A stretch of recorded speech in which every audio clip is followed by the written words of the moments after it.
Hey guys, welcome back to the Overshare Hour. We are your hosts, Makenzie and Jubilee. How's everyone doing this week? How are you doing, Juby? Oh my gosh, it's been a week, Ken's. Yeah. It's been a week. Okay, but do It's we been say that rough. every week? Because I was preparing to record this morning, I was like, what am I going to say that I don't say every week that doesn't make me sound like I'm just like constantly on the fringes of my mental health? Like, everything's fine.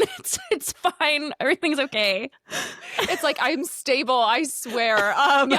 No, it's so true. I just feel like things keep happening, and it really has been this way for like the last year. It's Yeah. always something every week, and especially this week, it was a lot. Yeah, and we will get into some of that during our overshare moment for sure. Yeah, we will. Yeah, for sure. Okay, but anyway, do you have a drink this morning? Guys, every time we record, we have a drink. So if you like coffee or you like wine, depending on the day or like the day that we shoot, it's either a morning time or an evening time. So this morning I have mushroom coffee.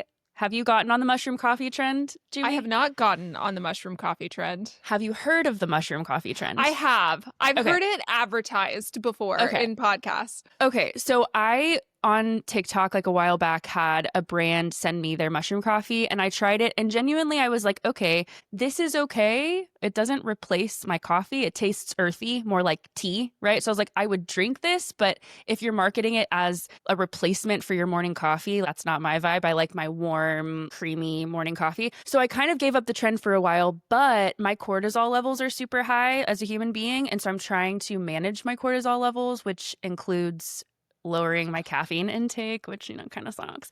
So I tried this new brand. It's called, and this is not a paid partnership for anyone who's wondering, I tried this new brand called Daily Dose. I tried it. I literally love it. It's so creamy. It tastes exactly like coffee. There is like a tiny bit of caffeine, but it's the amount that you would have in tea. And it's not really a mushroomy taste. So I love it. It gives me my coffee feeling. And it doesn't make me like jittery and then crash. And I feel like it's helping my cortisol. And this is what drinking coffee is in your 30s. I love You it. just drink mushrooms in the morning and it's fine. Yeah. That's so great. Lately, Yeah. I have not been drinking coffee, which is What? crazy. I know. I just like, I don't know. I've been busy. I used to wake up early and I would like have coffee before Yeah. work, but now it's just like I've been rolling out of bed. I'm on a weird schedule where I'm kind of like staying up later with Bran. Mhm. Because we before were on like totally different sleep schedules, but Yeah. now he's kind of like converted me the last couple months To a now night I'm like, owl? yeah, and I'm like waking up right as I like need to be getting to work. Yeah. Yeah, so no time for coffee. Do you I don't have feel any weird? time for it.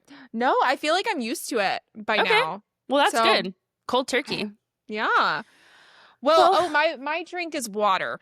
Okay. This is Love- not one of the fun days where we're recording at night. So I have my handy dandy, what is this called? The Stanleys. Yes. Ta-da. Love it. Mine's a Cody from HEB if you live in Texas. It's their brand of like Yeti. Love. So you guys, actually, I would love to know before we get started, if you're listening to these, start to comment and let us know if you can tell the nights that we're drinking wine or alcohol versus the days that we're definitely not. I would love to know. Because my fiance, Luca, he actually told me, he's like, oh, babe, I totally know when y'all are.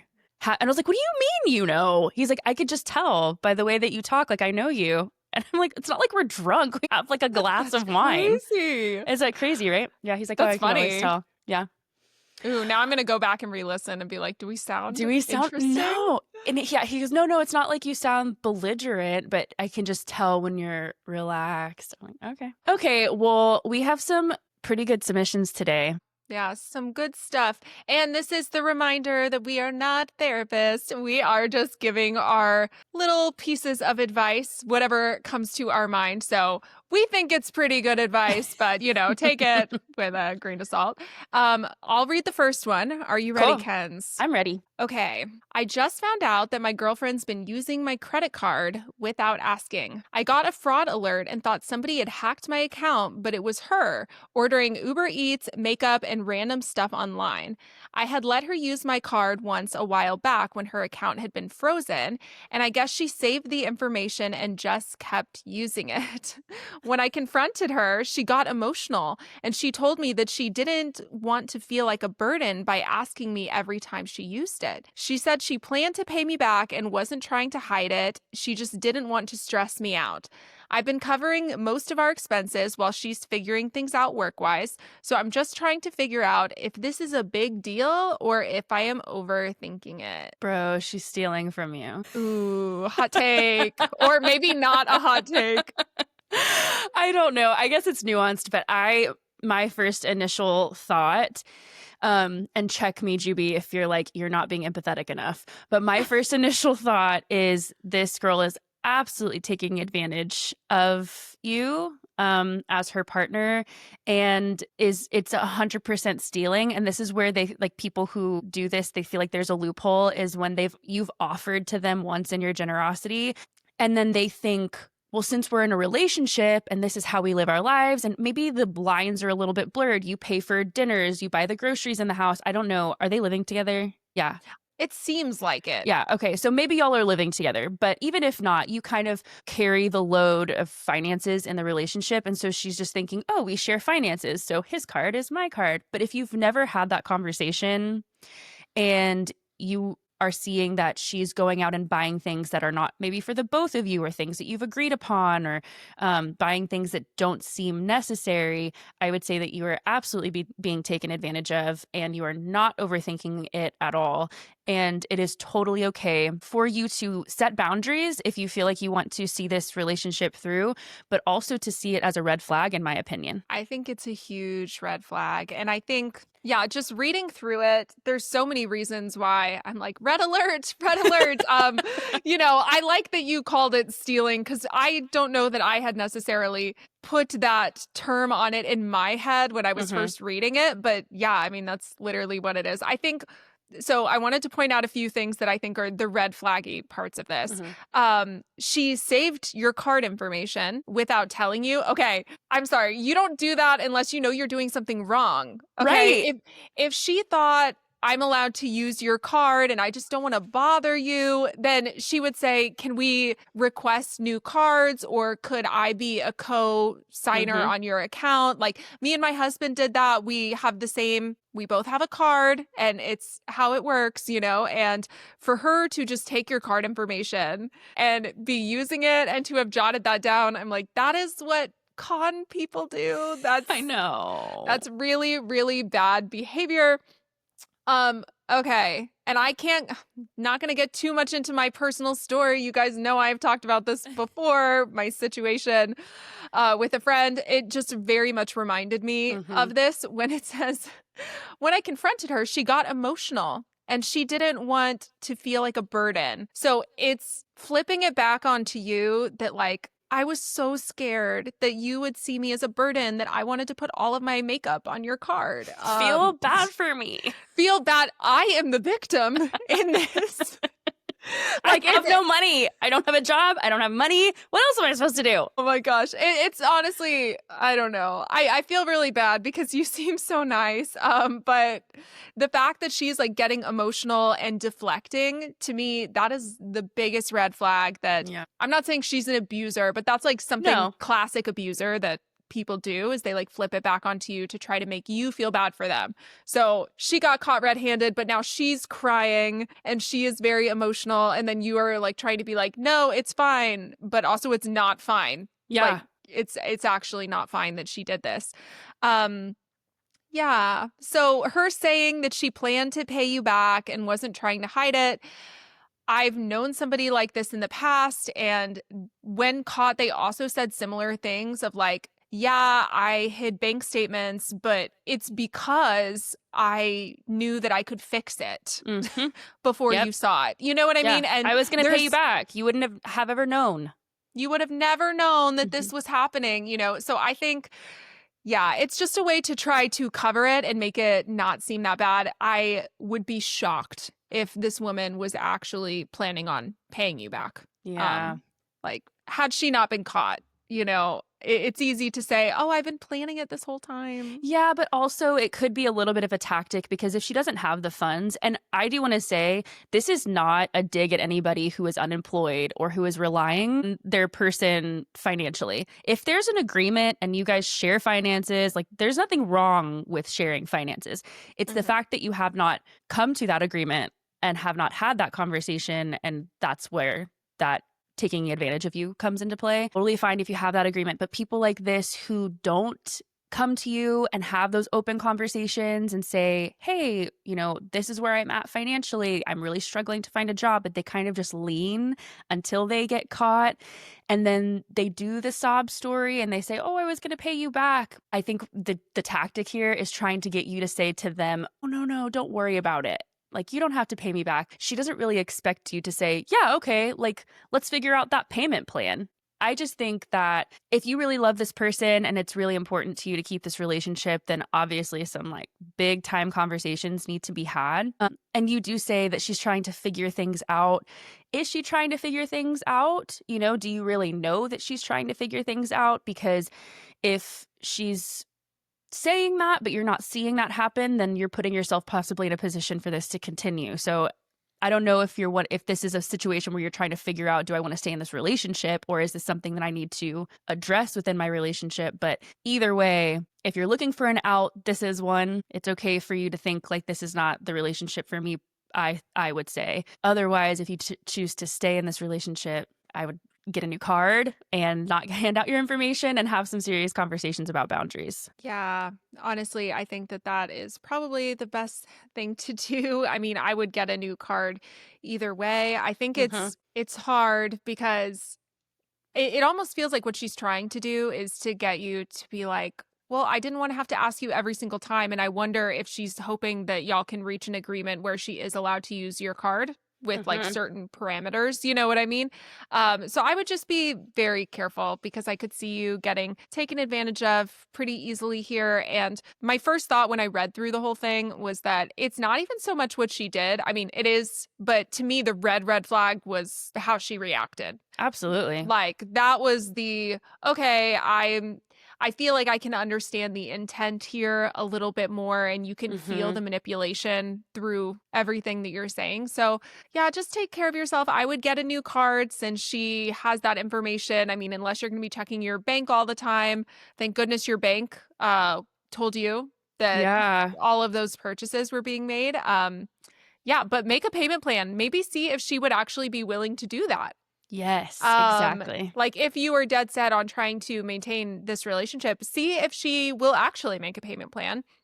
And if she's having a hard time working, okay, DoorDash, Uber Eats, I don't know. There are things that you can make. I'm not saying that's necessarily a livable wage wherever you are, Mm-hmm. but should she be paying back the money that she spent on your card without asking? Yes. And she Yeah. should be willing to do that if she actually feels bad. And I feel like that's a big thing when it comes to, are people really sorry?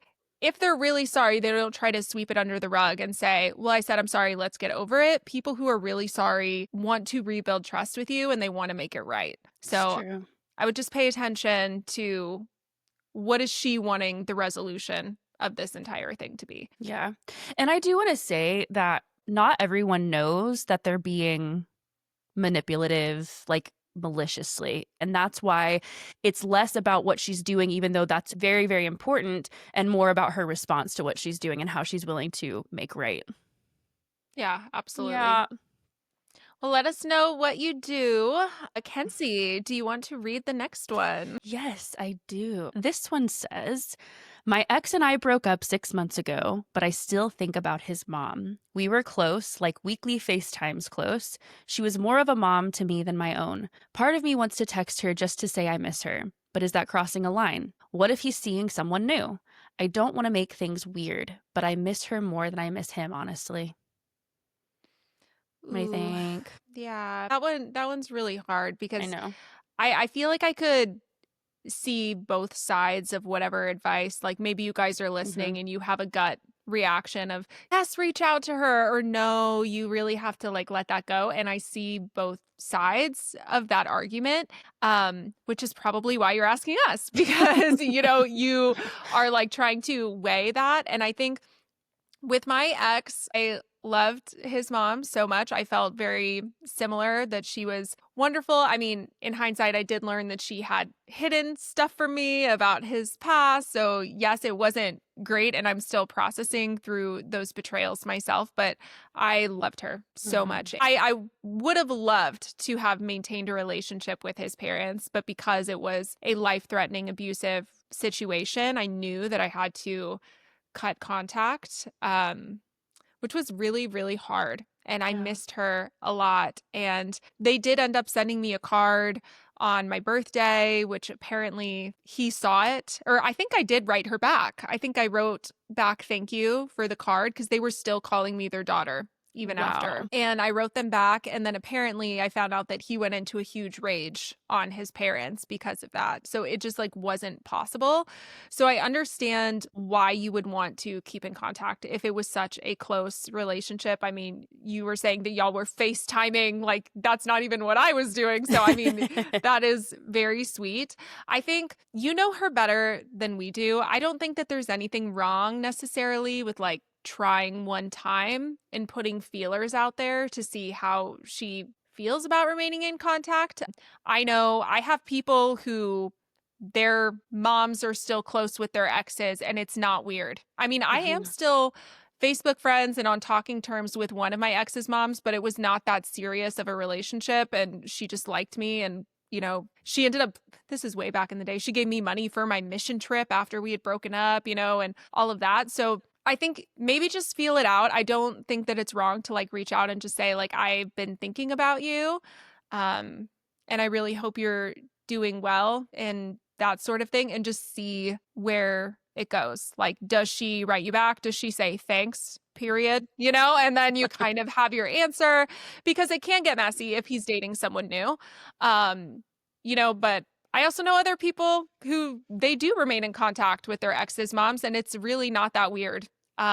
So I don't know. What do you think, Kenz? I think this is really, really hard because I think the grief of loss when your relationship doesn't work out extends and people don't really talk about that very often. I think what's hard and what you might be feeling, if I were you, I would be feeling this way, is that you haven't heard from her. And so since that relationship was so close and it has been 6 months, I feel that that would be maybe the hardest part in reaching out is, well, I haven't heard from her. Is that her telling me, or showing me that this relationship can't move forward?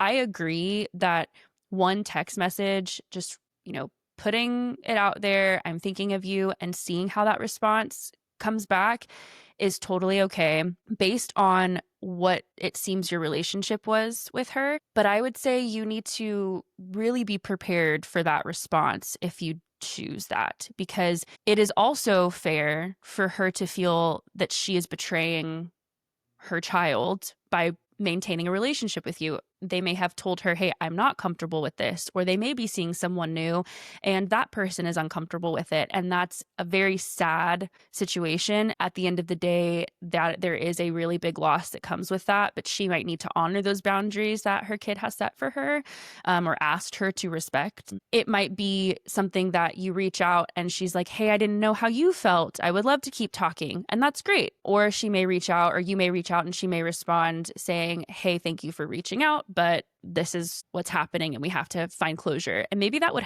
be helpful. Even if it is a closure conversation, maybe that's better than just sitting around wondering if you can maintain. But at the end of the day, you don't know what her response is going to be, or even if you'll receive one. So I would say make sure that your heart is in the right spot for whatever that response is. It's so tricky because I am divorced from your brother, Jubilee. This is such a nuanced situation. I will say I am closer to you and your siblings than I am to your parents after the divorce.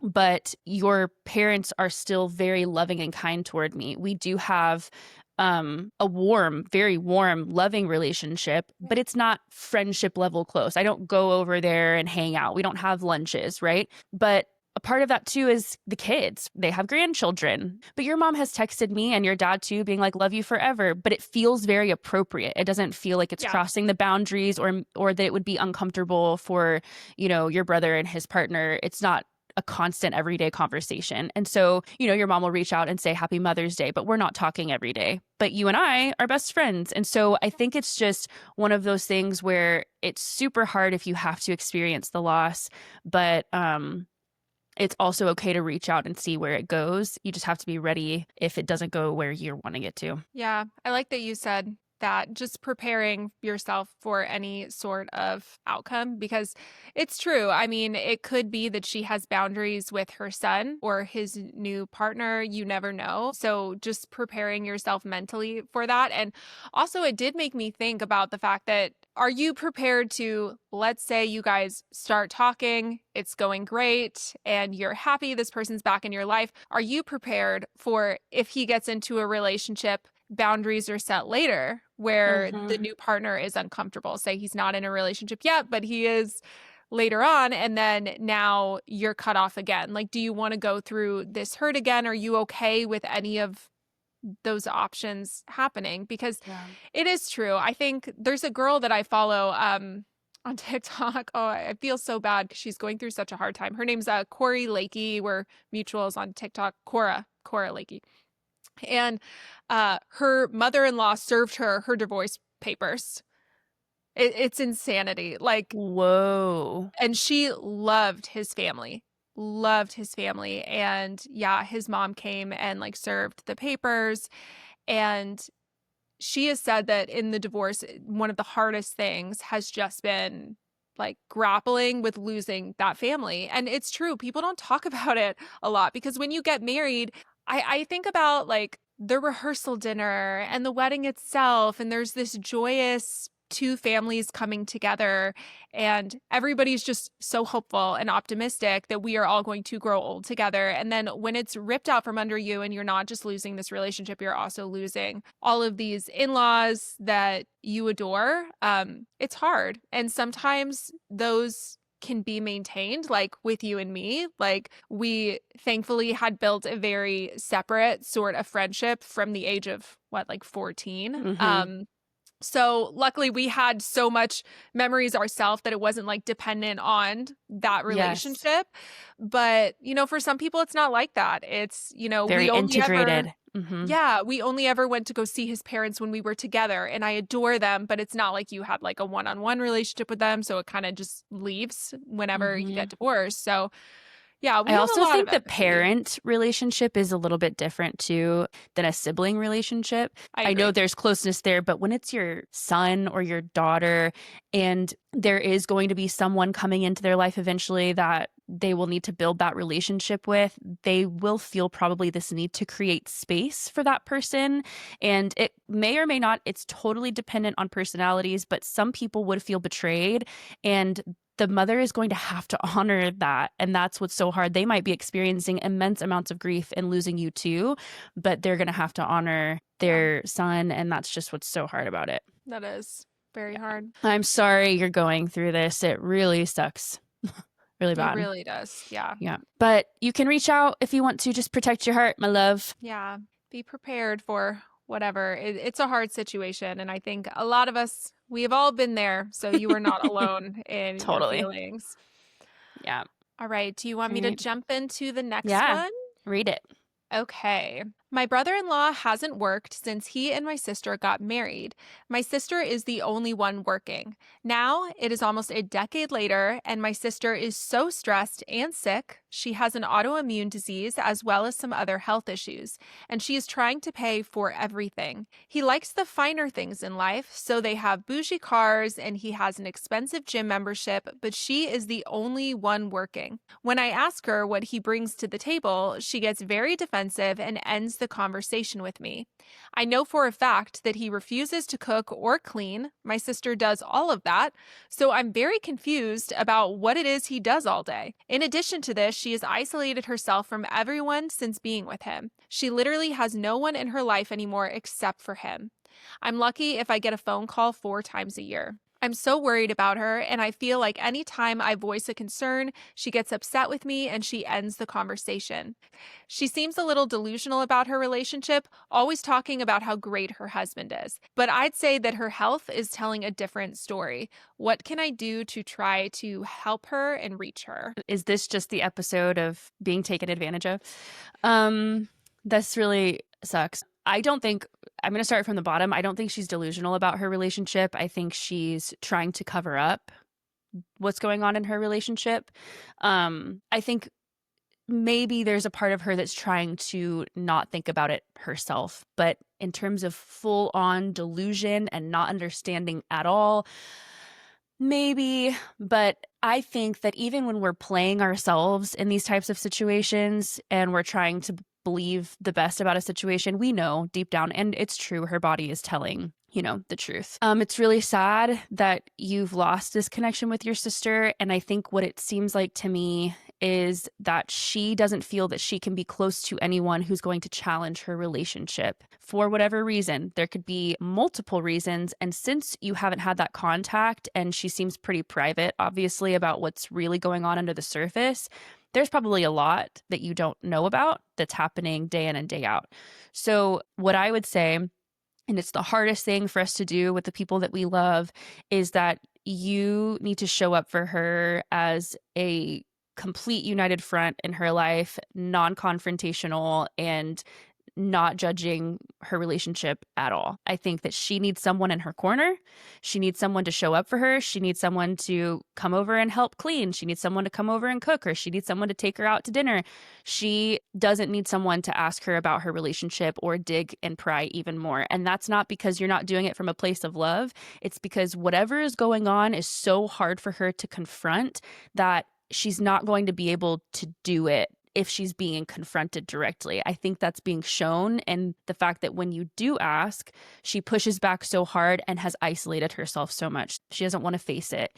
And that's the hardest thing in the world to do as a sister or someone who just deeply loves a friend, is let them go through this journey without trying to pluck them out of it and save them from it. But they just need support. She just needs to know that she's loved and cared for. So if you can't show up for her in the mess and just have that true relationship with her as best you can without expecting something from her, that she's going to do something and change something, then I would say maybe take a step back, because she doesn't need anyone to pressure her at this point. I think she has enough going on and she just needs someone to show up for her. And especially because it says she has no one in her life anymore but him. She has Yeah. no one.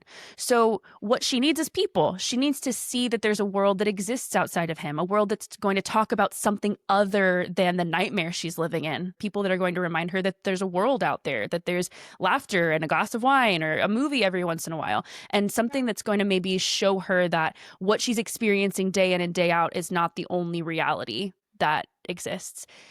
What do you think, GB? Yeah, I think, well, first, I just wanted to affirm to you how not okay it is, because I feel like Yeah. maybe you feel like you're in crazy town thinking like, why is my sister working so hard? She's working herself sick, and he has a gym membership, so he's up and moving, and he is just He's not just working. fine. Yeah. I was looking at the submission and I'm like, I don't even see where we are told why he's not working. He just isn't. And she is so stressed, obviously, and it's making her sick. So I know that for you, it's probably very frustrating to be like, why are we all smiling and acting like this is normal? This is not normal. My sister is suffering. So first, I just wanted to say that. But I 100% agree with what Ken said. I think that what's really hard is we have no idea what's going on behind the scenes. So we can't know that there's domestic violence going on there. I think, of course, I'm probably going to project my situation onto it. But even if it's not that, okay, let's just say that she's feeling isolated. She's feeling like she has to stop talking to the people in her life because they are going, or you are going to tell her that her relationship and their dynamic is not okay. So we don't know what's happening behind closed doors. For all we know, she is telling him he needs to get a job. She is telling him, please help me or whatever. And he's not doing it. Like, we don't know what's going on behind closed doors. She could be saying, I'm fine, everything's perfect, but we don't really know what's going on. And for all you know, she has gone to him and be like, see, even my sister thought that you need to work, and then he's going to hate you forever, which might be why she's not talking to you.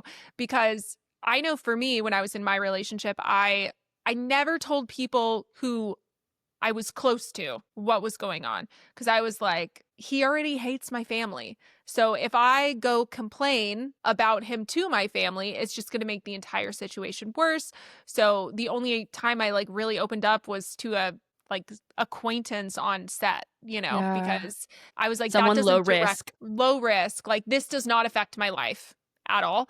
To tell this girl, I'll probably never see her again. It's fine. Whereas, like, you are her sister, you are a cornerstone in her life. So if she starts to tell you what is going on and he hears about that, or he knows that she is telling you these problems that they're potentially having in their marriage, then he could feel very threatened. He could be isolating her. It sounds like he is. It sounds like you're saying that she doesn't have a lot of people in her life.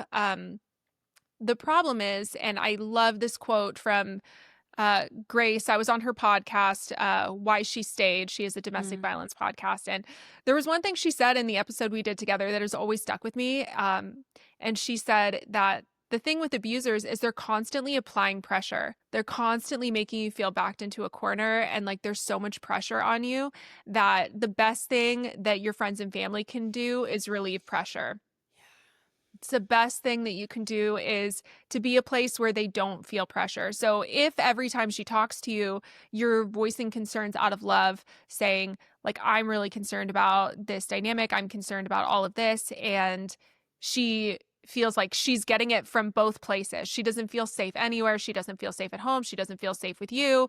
Not because you're necessarily doing anything wrong, but because it's a lot for her to handle and she's already stressed. So try to relieve pressure. I loved what Ken said about coming over, trying to help her clean, ask her, could we cook together? Could we, just try to get back into her life, or call her once a week and ask her how she's doing, but don't bring him up. That's what I Mhm. think. I think don't bring him up. And if you are concerned, I think it would be okay to, because she already has this in the back of her mind probably, that you hate her husband. Like, I don't know if you're like so far that you're like, I hate him, but she feels this way probably. So I would not bring him up. And if you do voice concern, I do think that that's still okay. I think it would be okay to be like, how are you feeling? How is your health doing? Oh, I'm so sorry that you're feeling that way, and show that you are just there for her well-being. Mhm. And it's not contingent upon your husband needs to get a job or you need to get divorced or anything like that. And I mean, I know you said she has autoimmune issues going on. I'm not going to say for every single condition this is what it is, but I will say that the effects of stress, and I mean, I'm sure you know that because you kind of allude to it in the submission, can have a huge effect on your body and it can make you sick. So I would possibly get her books on stress, but don't phrase it that her husband is stressing her out. Don't be like, Mhm. I know your relationship is so stressful and this is probably why you're sick. Yeah. Or like, your husband won't work. How horrible. You could be like, I've also been really stressed and I heard that stress can really affect you. So maybe we should start doing yoga together. Maybe we could go and take some time together. And I think it's fine to point her in the right direction of resources, but do not bring him up. I Yeah. think I would just phrase it like, I know your job is so hard. Like, your supervisor is difficult, maybe that's affecting you, and kind of just try to go about it that way. That way she feels like she's getting love and support for her well-being, but there isn't this constant pressure that I'm sure she's already feeling from this side. Yeah, that is perfect advice. I completely agree. And yes, you're not crazy. I loved what you were talking about in the sense of maybe she's wondering if she's crazy for feeling this way. Like, you're not crazy. This is absolutely not okay. Definitely everything you're feeling is valid.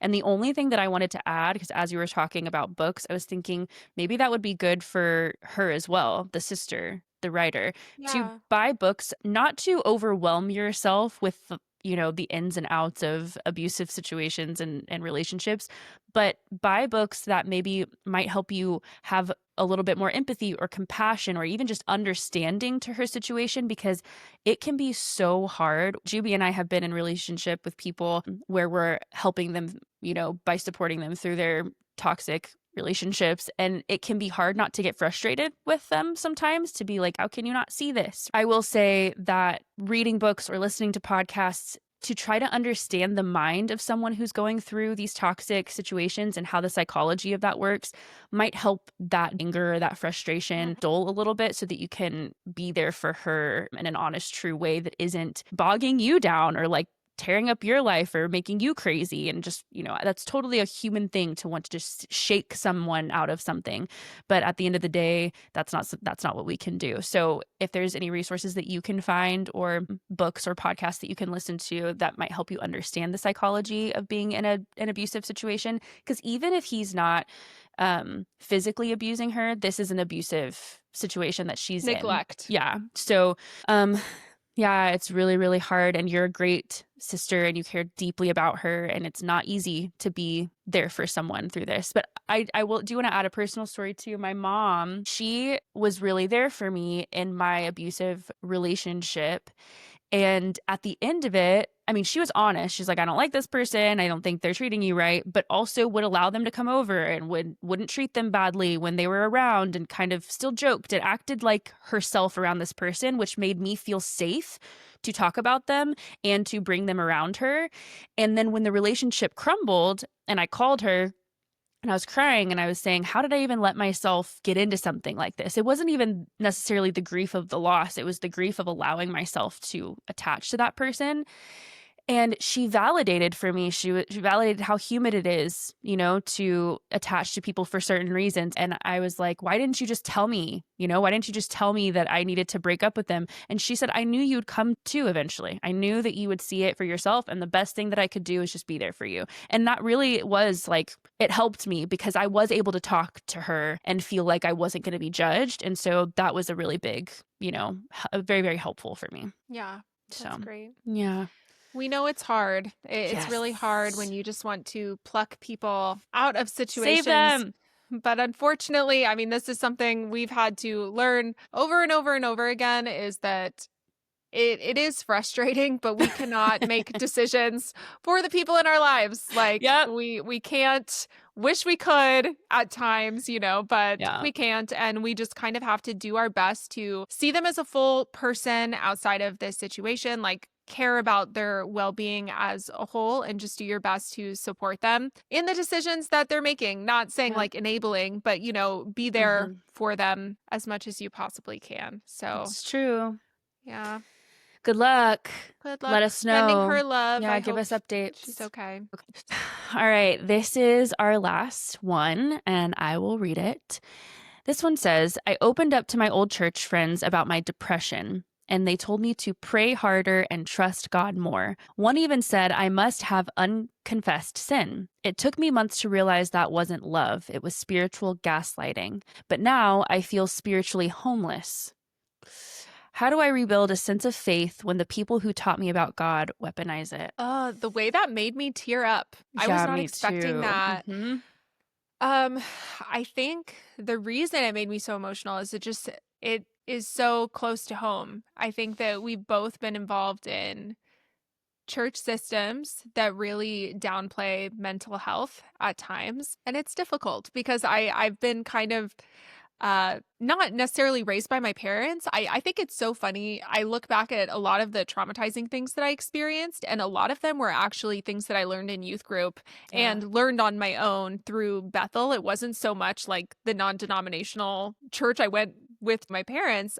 But this was a huge thing, was this idea that depression is almost sinful because you're not thankful. Like, what? You're not thankful to be alive? What? You're not just constantly taking in God's goodness? You're taking advantage of this wonderful life he's given you. Stop being so selfish, and it's so frustrating because I think that it's so common in the church for them to kind of like sweep your feelings under the rug when there are probably really valid reasons why you have depression or why you were struggling with depression. And I highly doubt it was unconfessed sin, which, gosh, I just can't even with that whole unconfessed sin topic. I mean, I've heard it so much that it's the cause of everything. So I think it's hard when you come out of these systems and you're used to just being so gaslit. You're used to just being told that you should just be praying more. You should just be happy.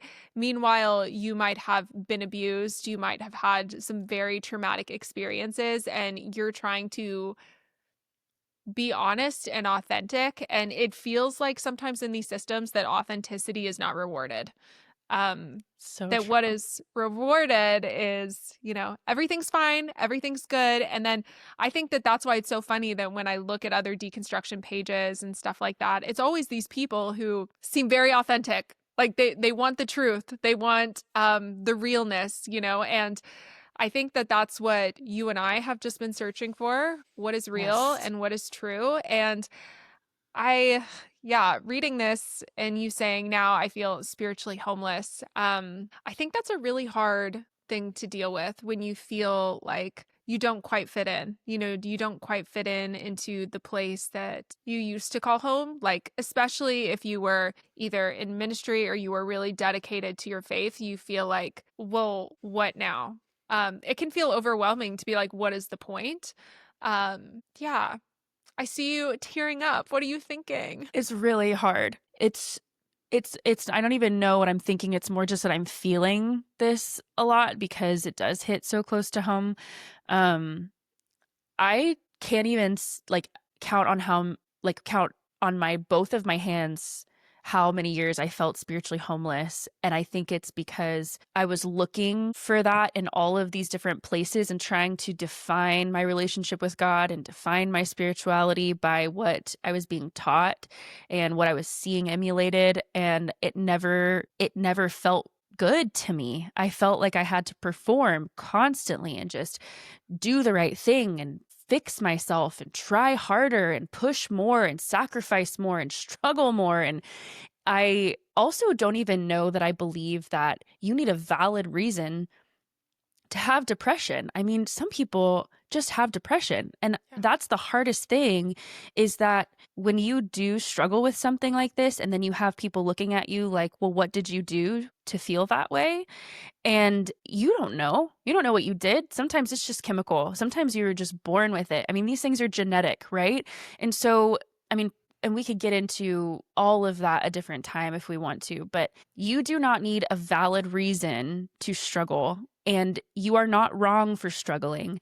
And it's so hard to be demonized and for people to weaponize your faith against you when you're trying to seek healing in this faith system and it's being turned around on you. And so I just hate that so many people are going through this.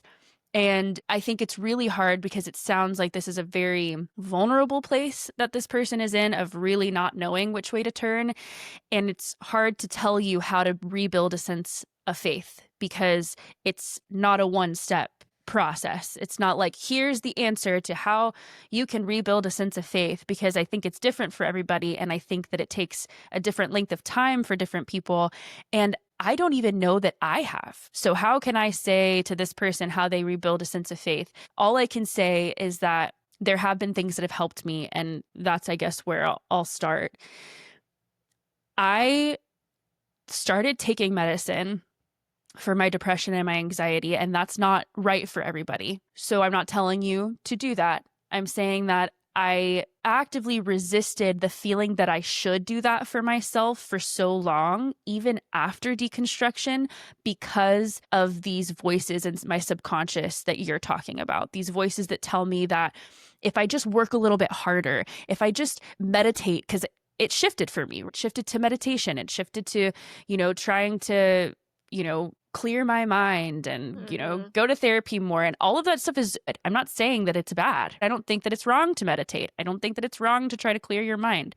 But it wasn't a one size fits all for me. Yeah. There's no amount of meditation that could clear my mind enough from the depression and the anxiety that I've had since I was a child that was exasperated by all of my lifelong trauma. There's just no amount of meditation at this point in my life that could do that for me. Yeah. And so I was pushing against that and pushing against that. And eventually I said, you know what? I'm not going to suffer anymore. I'm going to try this and just see how it goes. And I'm so grateful that I made that choice for myself. And I thought that it was going to feel more scary. I thought that I was going to have more guilt. I had more guilt before I made that choice than I do now. And the reason is because I'm seeing how it works for me. And again, it doesn't work for everybody. It's totally what works for you. But that was something that I really fought against. And making those choices for myself and staying in connection with God in the ways that I personally do, and moving toward choices that I have been shying away from because of these toxic voices in my head, and seeing how it actually benefits my life has been the building blocks that I feel are starting to rebuild that sense of faith, because it's a sense of trust in I am not bad, I am not wrong, and it is possible for me to make these choices. I think that the building blocks of rebuilding this sense of faith for myself has come from trusting myself, and from actively resisting these voices that make me feel shameful. So whenever that voice comes up and I feel a sense of shame, or I feel a sense of fear, or I feel a sense of, anxiety because of this thought that I have heard throughout my life, I actively resist that and choose the voice that says, try this out, see if this works for you. And that has helped me rebuild a sense of faith, because I have always thought and been taught that God is different from myself, and anything that I think is good is bad. So if I have an intuitive feeling or a thought or something that I should do, I can't listen to that. I have to go talk to all the leadership, and I have to talk to many people and seek wise counsel, which is what I was taught, before you can make any decision. I mean, it almost feels like what you can eat for lunch, which it's a little bit dramatic, but it's like any decision you make in your life, you have to run it by 5 different people in leadership before you can make it. And that causes a real disconnect in your own ability to hear the voice of God. So in order to rebuild that, you have to start challenging that belief that you can't make decisions for yourself, or you can't choose what's best for you, or you can't decide what you're going through. You have to have someone else tell you what you're going through, or someone else tell you why you're feeling the way that you're feeling. You're allowed to make those decisions for yourself. You're allowed to decide for yourself what you need and what's good for you. And as I start to do that, I start to feel like I can trust God more. I think that that's a whole other thing, is where I'm even at on that spectrum. I'm not exactly sure, but I do believe at this point, I believe in God. At this point, it's just different from the Christian God that I grew up being taught about. And it's a lot more loving, and it's a lot more free to be in this place of authenticity with this God that you feel like you can trust yourself as you're making these decisions in your life. It's endlessly impossible to walk through this type of deconstruction. No one can tell you how to do it, but community will help if you find people who are mirrors in your experience, as opposed to weaponizing your experience against you. Yeah. Definitely. I think it's hard because how do you go about finding faith again, or a faith that works for you? It really depends on I don't know. Like what Ken said, it's not one size fits all. So I have a lot of different thoughts depending on what you truly want. Like are you still wanting to be a Christian? Do you like Christianity and you just feel like people have weaponized God's words against you? One thing I would recommend, if that is the case, is to look into other denominations. I know we were involved in high control religion, where it was, like Ken said, leadership. Everything had to be run through leadership. You trust the covering, quote unquote, over your life. And it was very, very high control. Now, I think one thing that has been beneficial for me is to realize that not all denominations are like that.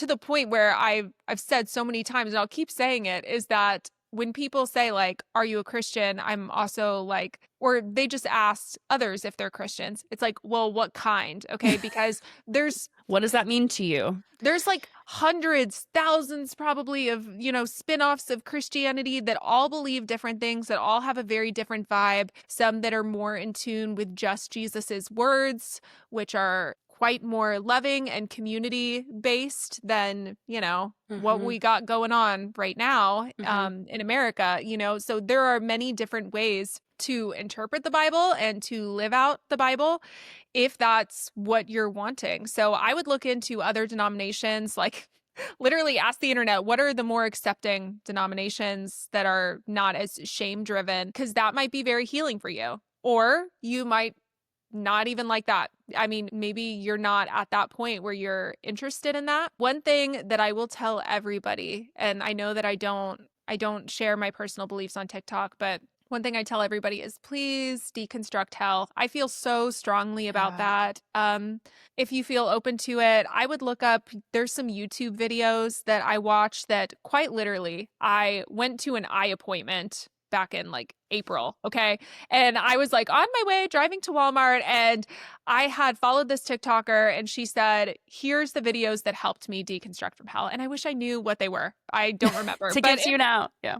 To give to you now. But I put on this 10-minute video on my drive to Walmart, and I quite literally felt the freest I had ever felt after watching that 10-minute video. And then I watched several other videos after that that really talk about the history of hell, where that idea comes from, when did it become a control tactic? And it also talked about what other faiths believe about the afterlife. And it was very healing for me to realize that it's a relatively new concept, the way that we view hell specifically. So I recommend that to everybody, because I feel like for most people, they feel like they can't even start to rebuild their faith, or they can't even start to question anything because they have this fear in the back of their mind of hell. So once you get that out of your mind, you are able to be more honest with yourself and look at things a bit clearer. And not feel like, oh my gosh, am I about to jump off a cliff? Yeah. And am I about to, because I remember thinking that all the time. And I was talking to somebody from the Preacher Boys pod, and he was saying, this is kind of like the biggest trump card of all time. Like, the stakes are very high. You know, if you're wrong, okay, eternal torment, you know? So that's a high motivator for people to maybe still believe what your church had told you. Just pray harder, trust God more. Maybe you have unconfessed sin, because if you're wrong, the stakes are very high. If you're wanting, and you may not be ready for this, I was not ready to like read any sort of book like this for like 2 years. I just wasn't ready. So I'm not telling you to read this, but if you feel like you want to, there's this book called The Making of the Bible, the New Testament, the making of the New Testament canon. And it's about the making of the New Testament and where those books came from and the translations and who wrote them. Oh my gosh. I literally thought the Gospels were written by Mark, Matthew, Luke, and John. I was raised like they did not teach us things. And when I was reading that book and I found out that Paul didn't know Jesus, had never met Jesus, I about lost my mind. But which is so stupid. I mean, I'm sure some of you are listening and you're like, wow, that's so dumb, because I even went to ministry school and they didn't teach me any of that. And for me, it was very eye-opening just to see, how did this book become the perfect word of God? The inherent word. The inherent word that has no issues. It's absolutely perfect. And reading that book was very healing for me. And then I think from there, you're able to rebuild, like, what do I believe of God? What have my experiences told me of God? And you can kind of like rebuild from there. But like I said, I don't know if you're there yet. It took like a couple years for me to even want to think about that because I had not deconstructed hell.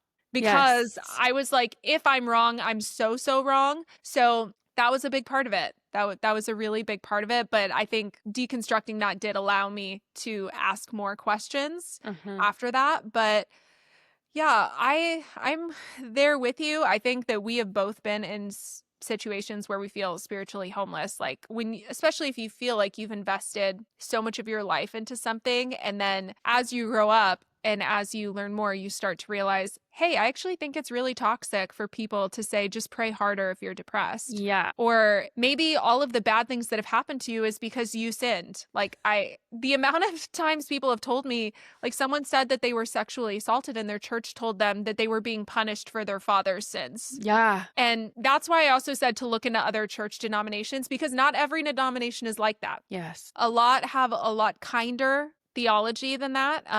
It's not even the same religion, in my opinion. So I would just really try to figure out what works for you, but don't put pressure on yourself to figure it out right now, because I think we are all on this journey of life. We're so human, so feeling these very deep things and pushing against ideas that we were taught as children and in the church. Are we ever all going to have it 100% figured out? No. So I would just really be gentle with yourself, because it is quite the journey and you don't need to have everything figured out right now. Yeah. I agree. And I think it's hard to be in the place that this writer's in right now as well, because it's like as the offense occurs and then you're coming out of it trying to figure things out. I feel like, at least for me, I thought that it wouldn't take as long. Like, I thought that I didn't realize how long of a journey or what door I had opened in deconstruction or in questioning, even if we don't even want to use the word deconstruction yet, just questioning or starting to, put a little pressure on the system or like, question here and there.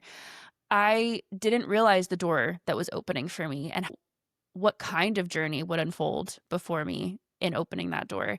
And it's been more than I ever thought. And I think that's what made me emotional, is because for some people, it's not like that. I'm just seeing it through my own lens of my own experience. It might not be that involved for you. It just, for me, was very, very involved and has continued into this part of my life. And so it's tender. It's not bad. It's just very tender because I know those feelings. This is even like what my overshare is about today. So I think that's Yeah. Do why. you want to jump in to Yeah, your let's do it. overshare? Yeah, might as well, because it really is like exactly what I was going to talk about. Well, first of all, for those of you who don't know, at the end of every episode, Jubilee and we overshare for a little bit about things that are going on in our own lives. So we come each week and we talk a little bit about ourselves. So this is a peek into my experience. I talk so hard, full force, out loud on the internet and in my life about how people just need to trust themselves. And I even said it today, like rebuilding a relationship with God is more about rebuilding a relationship with trust of within yourself to be able to define what God is and not have to lean on these systems.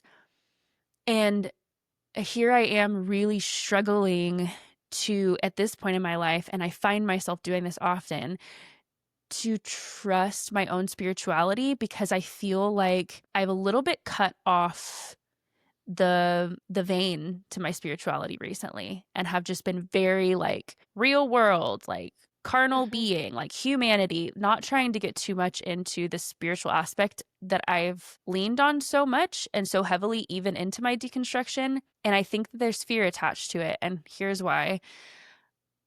I am afraid that I'm going to get caught up and wrapped up again the same way I did in the evangelical cult, in a different way. And Mm. anytime that I open the door to spirituality, and I start to feel that sense of moreness, like there's more to life than just this human experience. There's an expansion. I start to feel alive. I start to have, like, I don't know, more compassion and empathy for the world around me. And I just feel more love welling up in my heart. And I wake up on the right side of the bed more days. I do experience that when I'm having more spiritual practices, when I'm waking up earlier and journaling, when I'm meditating more, when I'm praying, when I'm doing those things. I feel that shift in my life. And then there's something in me that shuts it off and relates it to spiritual psychosis that I experienced in evangelicalism. And I'm like, whoa, you can't go there. You're too happy. You're too empathetic. You're loving too much. You're way too patient with your kids. Like, there's something wrong. Yeah. And that's really scary because I don't want to miss out on the moreness to life, but I'm having trouble because I used to be able to define it in evangelicalism. When we were in the cult, there was like a strict definition to this is what this is. It's the Holy Spirit. This is how it feels. There's a formula to it. And yes, that came with so much toxicity. That was part of the toxicity. But I don't know that I believe that there's nothing. I think I do believe that there's something. But then when I let myself believe that, I think, well, that's just crazy to believe that there's something out there that's like a spirit that's like loves Yeah. you and like thinks about you and wants to connect with you. And I'm really struggling because I feel like when I don't have that aspect in my life, it cuts me off to a level of joy that even after my deconstruction, I was able to experience and feel as I built that more personal, free relationship with God. And now I'm really resisting that because I'm afraid that I will get lost in it.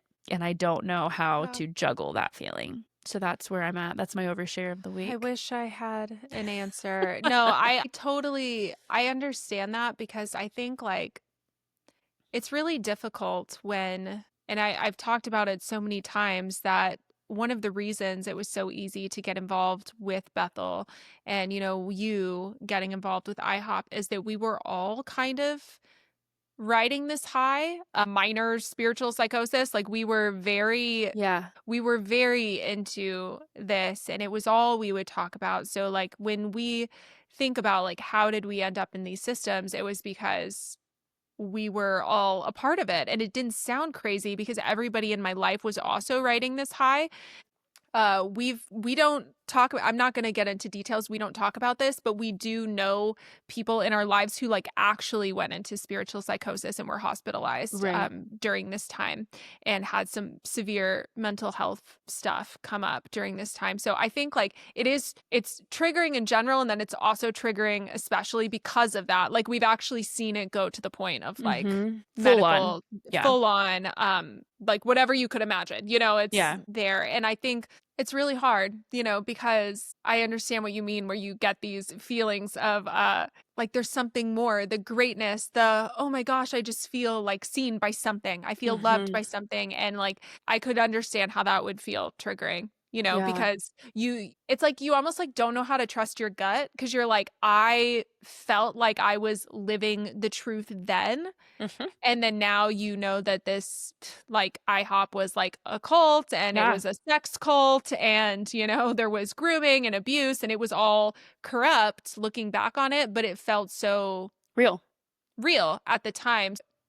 It's hard. I think like I would say, I mean, I wouldn't like shut yourself off from feeling spiritual things, which is obviously so much easier to say than to Yeah. actually put into practice because I think your gut knows, that there's something and you feel like if we want to use spiritual Christian terms just for people to understand, like the fruit is good. Yeah. Okay, when you experience those things, you're like, I'm being really patient, like I'm being really like happy with my kids, and like it just makes me feel better. I feel empathetic. Like I would look at what is it causing, and it's causing good things. Whereas like Right. when we look back at all the experiences we had, it was causing bad things and Yeah. cut off of Absolutely. relationships and judgment. And, it's coming very much from a different source, Yeah. but I understand it's triggering because it, Yeah. it feels those same like levels of emotion like bubble up in you Yes. that feel familiar. And it's like, am I crazy? Like,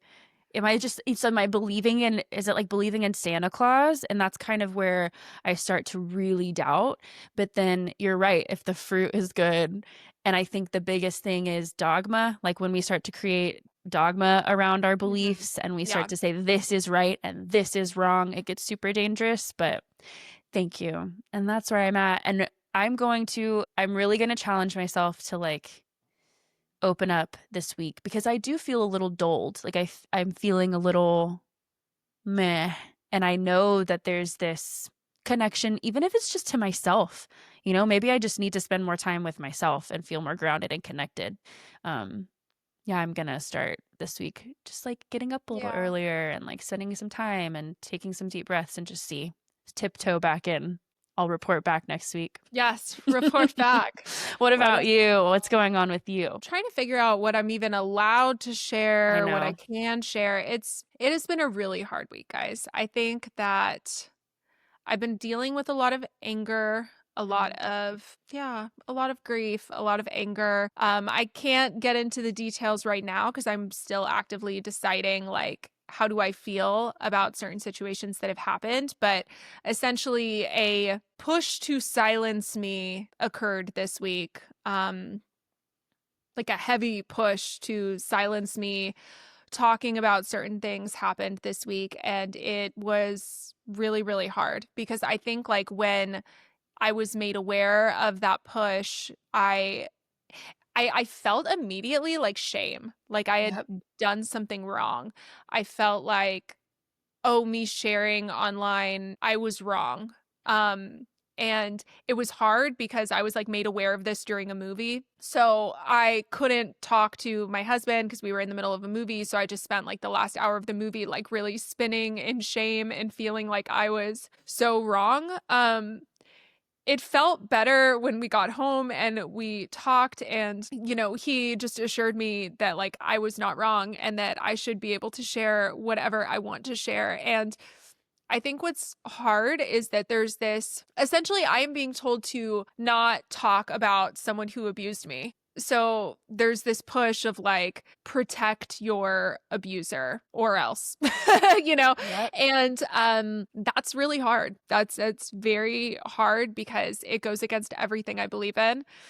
And I think that that's what some people don't get, is that like it goes against everything I believe in. I'm sorry. Like it just, I would never tell anybody to silence themselves about the things that they have experienced.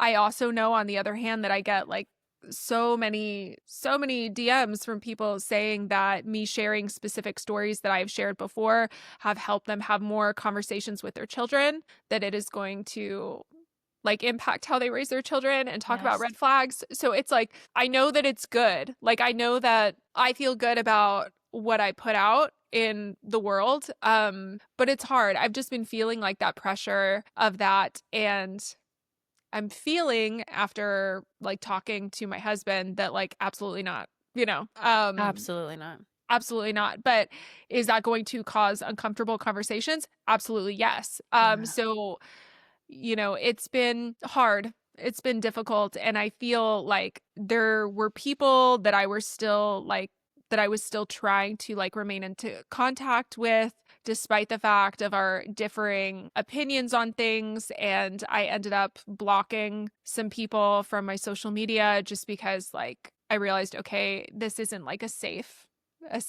place for me. Yes.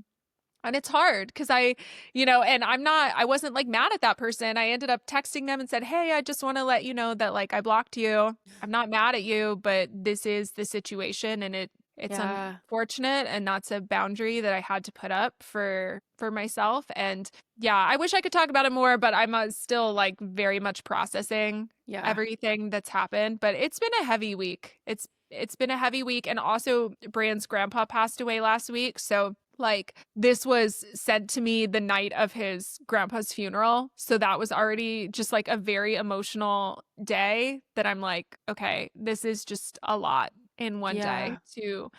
to deal with. That's a lot. Yeah. You know what's so interesting is people talk about social media when we're oversharing on the internet, right? Because I do the same thing, and I've had a similar experience where I was talking about abuse that happened between me and a family member. I was sexually abused by a family member growing up, and I posted about it online, and I had another family member come and say, "Oh, this is so hurtful," right? How could you do this? That was a long time ago. When are you going to forgive and forget? And then I talked to another family member who tries to remain Switzerland, but you can always kind of tell how they really feel about it. Like they're trying not to rock the boat, but you can kind of tell. And they were like, well, social media is just such an interesting thing. Like, why do we have to post our whole lives on the internet? Like, why can't you just like go about it like normal and just the way it used to be when we didn't have that opportunity to ruin people's lives through social media? And it's so Ugh. interesting, right? It's so interesting because yes, I get that social media can be this tool that's used for evil. And sometimes so much being so connected so easily can be viewed as a negative thing. And I get the argument on that side. But people are talking in their families, like there's gossip happening in families. You go and something happens to you, you talk to your hairdresser about it. You go to the dentist, you talk to your dentist about it, right? Like you're talking about your lives out in the world every single day. But the second you make a video about it and you post it on the internet, you're a horrible person. Right? And everyone's talking about their lives. Everyone is sharing about their lives openly from their point of view all day. And because it's happening publicly, that's when it's like, absolutely not. You're wrong for talking about it because how dare you hold these people accountable? And it's just, to me, it feels hypocritical because just because of the medium that's being used, suddenly it's this negative thing. And in my situation, I didn't share the name of the person. I mean, similarly, I didn't share the Yeah. name. I'm like, no one's even going to know who I'm talking about. I'm just sharing my experience for those reasons, that you want to raise awareness that these things happen. And that's the beautiful part of social media, is that there is this entire platform that can be used for good. I have I have grown so much through creators that I followed and felt so Yeah. seen and validated and have made choices and grown in my ability to create and set boundaries and hold boundaries and have a better relationship with my partner and be a better parent. Like all of that has happened for sure through certain creators on social media. And that's the beautiful part, is that we can raise awareness and things that parents aren't even thinking might be happening behind closed doors, or things that they don't even realize might be happening with their children or anything like that. Suddenly they can have those awarenesses, and they can be, this information. They're like, wow, those things happen. I am going to talk to my kids. And instead of viewing you as someone who's brave for sharing, you're viewed as this villain. And I get it. I mean, people have their own views about certain things, but at the end of the day, anyone who's going through things like this, you are the person who has the story because something happened to you. So you Mhm. should be allowed to share what happened to you. And that shame that comes up, I think, is part people pleaser, because both of us are. Right. Mhm. The second you read a text message that someone might be mad at you, you're like, the world is ending. How could I be so Yeah. horrible to make you mad at me? But it's so great to have people in your life like Bran who can kind of help pull you back from that and see, the reality of the situation. Because at the end of the day, you didn't do anything. You didn't do these things to yourself. Yeah. And I think like the frustration that I have a little bit is that, or just like the way that I think about it is like, okay, I also want to write a memoir. That's like the end goal is like, well, I mean, not even just a memoir. I'm like, I would like to write a memoir. I've been thinking lately, I would love to do like a bunch of research on purity culture and like write Mm, a book on purity culture, or like that's share cool. people's stories and do stuff like that. And I think that people are fine when people write memoirs, and they're fine when they share their trauma and abuse happen and they're bestsellers, and nobody's out here, or very few people are out there being like, this is so inappropriate that you're sharing what happened to you. But for some reason, social media is seen as like, oh, this is so toxic that you're like Yeah. being open. And I'm like, okay, well, I have a feeling if this was in book form, you would respect it more, Yes. and like, I just think it's silly that they view it as not, I don't know, like not Valid. acceptable. Yeah, not valid to talk about, because I'm like, actually, it's all about raising awareness, and it's all about domestic violence in these systems that are hurting people. And it is about grooming and about the warning signs that we need to look out for and how we should protect our children. And yeah, I'm not going to stop talking about that. Good. So, yeah, Good it's for you. difficult. I still have conversations that That's the have to be part. had. The Yeah. looming, waiting for these conversations to happen is the worst. Yeah, it is. So that is what I've been going through this week. But I did go see the new Superman. Guys, it is really good. Is it good? Yeah, it is. And I don't like DC movies. Okay, honestly, I saw the trailer for it and I was like, "Meh." No, it was good. And Okay. I feel like I'll drop a bit of lore. Oh my gosh, I'm going to be cringe. Okay, but James Gunn, okay, Uh-huh. James Gunn is the director, and I Yeah. love his stuff. Like, I think the reason why it's so good is like, I don't like the darker DC Yeah. movies because they're all like just very dark looking.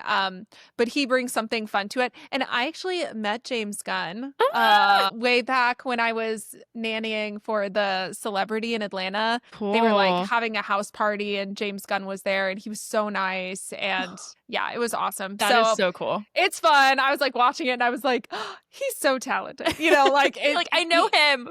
I know him kind of like one time, but it's cool to see him succeed. He's been Mm-hmm. doing such great work, and I love it because it was very funny. So if anybody Okay.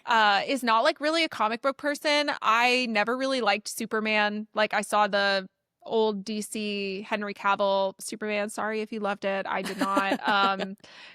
Bran has always loved Superman the most out of the superheroes. So yeah, it was really good and funny and comic booky and bright and Like, really could good. kids see it? Like my kids? No, maybe they could. Okay, I'll look Did they into it. see Hunger Games? No, well, the Read oldest it. is reading Hunger Games. Yeah. Got it. Yeah, Yeah. yeah. But yeah, maybe But they they've could. watched Harry Potter, like all up until 4. Actually, wait. There's a part that I'm like, actually, maybe not. Probably not. Probably not. No. Okay. But it's not that bad. Okay. Before we head out, I want to do like 1, 2, 3, and then we both say our favorite superhero? Absolutely. Okay. Okay. 1, 2, 3. Spider-Man. Spider-Man. Yes. Okay. I'm like, thank God, because that one is the Spider-Man. best. I feel like No, he's so by far. underrated. No one ever says Spider-Man. To me, he's hands down the best one. I'm I obsessed with know. all of the adaptations of Every single Spider-Man. one. Have not disappointed. No. And then that last one with that big surprise. Oh, it was everything. Everything to me. Everything. Yes, I love Spider-Man. My favorite. Always will Yeah. be. Since I was a Let us kid. know what y'all's favorite Yeah. superhero is. We would love to know. Yeah. Okay, send in your submissions, friends, and send us in some lighter ones. Like, give us, it's so heavy over here. I'm just crying. No, but Give for us real. anything, really. Yeah, just submit your questions for a chance for us to talk about it on a future episode. And we love Yes. you, oversharers. Yes, and we did launch a Patreon. So Yes. it is in the link in our bio. So if you go there, you'll be able to see that we are having a Patreon and we are releasing 3 bonus stories a month, Yay. which is very exciting. And yeah, we have some good ones for you over there. So it's either going to be stories, submissions, or we might also do some Reddit stories that we think that you guys would like, and Yeah. we'll give our opinions and maybe even advice on those situations as well. So yeah, head on over. It would mean the world to us. And please leave a review. It really helps the show grow if you guys leave a positive review. That would mean a lot to us. Definitely. We love you so much, and we will see you next week. Bye.